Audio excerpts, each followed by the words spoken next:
What's going on, guys? Today we're going to be doing a quick undercarriage appraisal on this here John Deere 750L dozer. So we're going to start by going over the basic parts and components of an undercarriage. First here we have sprockets. The sprockets spin and they move the chain around here. So this is the chain and or rail. This will be the bushing right up and in here. That's where the sprocket meets.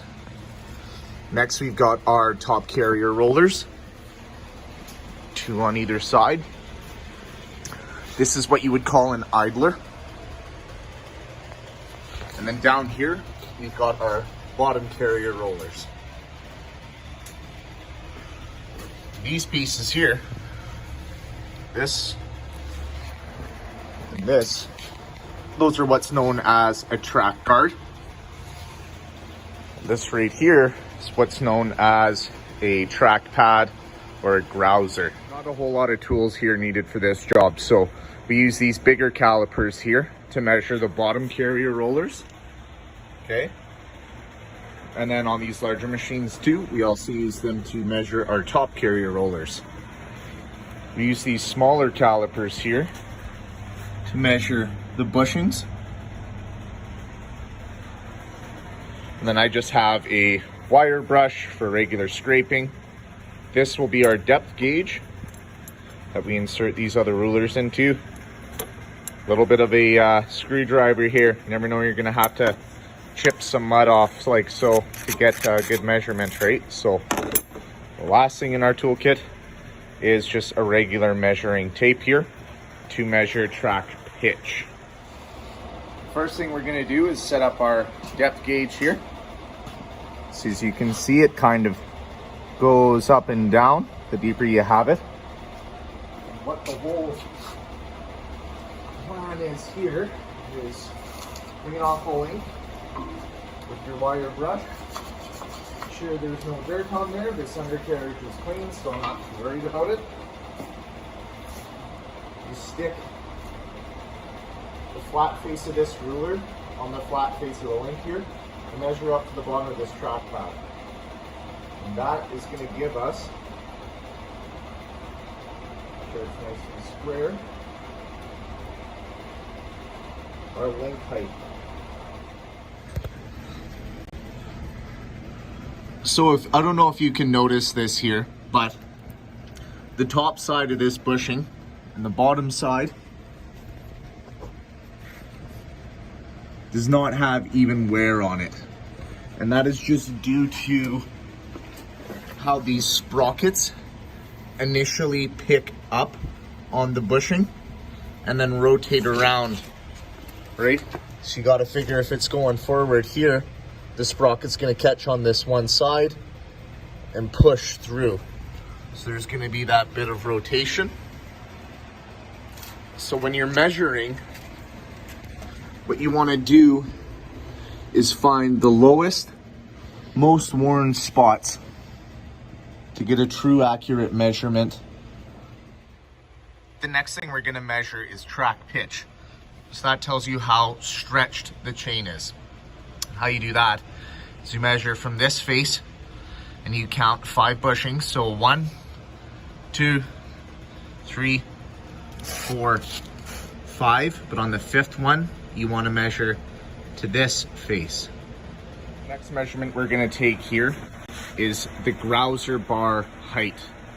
So on the actual track pad here, we're going to use that same depth gauge and measure how tall this grouser is. And I'm not sure if you can tell, I can see it on the video. Right here has been cleaned off with the wire brush. Same with right above it. And that's just to avoid an inaccurate measurement due to dirt or anything else that'll be on top of these track pads. The next thing we're gonna do here is measure the front idler flange height. So that's the distance between the top of this part of this idler here down there. The reason why we measure that is that's where the wear contact surface is. As this thing rolls down, it'll get lower and lower and lower. right, as it wears out. Another good thing to do is always clean out in and around where your idler is, front and back, and make sure that it's not making any contact with any of the side pieces here or the yoke. If it does, that's an indication that your idler bearing has failed. Rotates this way, right? Now if the bearing in the center has failed, it'll be able to wobble. And if it wobbles in here, if this wobbles this way, it's gonna rub up against the yoke on the side. We don't want that. So this is more or less how it will look.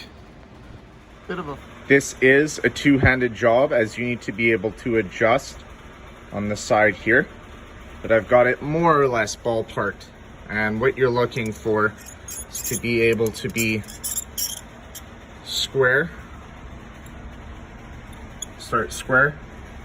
You want to be a little bit further back than that, right in the middle, where most of the wear contact is.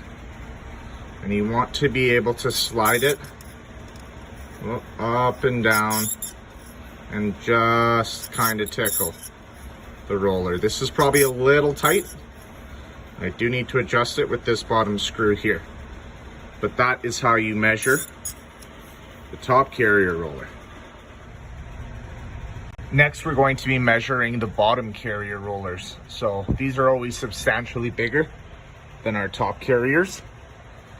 And again, this is a two-handed job, but same procedure.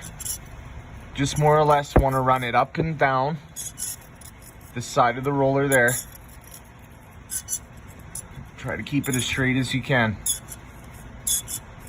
And you'll feel when you have just that right amount of pull, and you'll be able to take your calipers out and measure the distance in between the two there. Okay guys, so that basically covers the basics of the undercarriage and the wear components on it. We did not cover track tension. We did not go over sprockets that well. There's a whole lot more on the table here.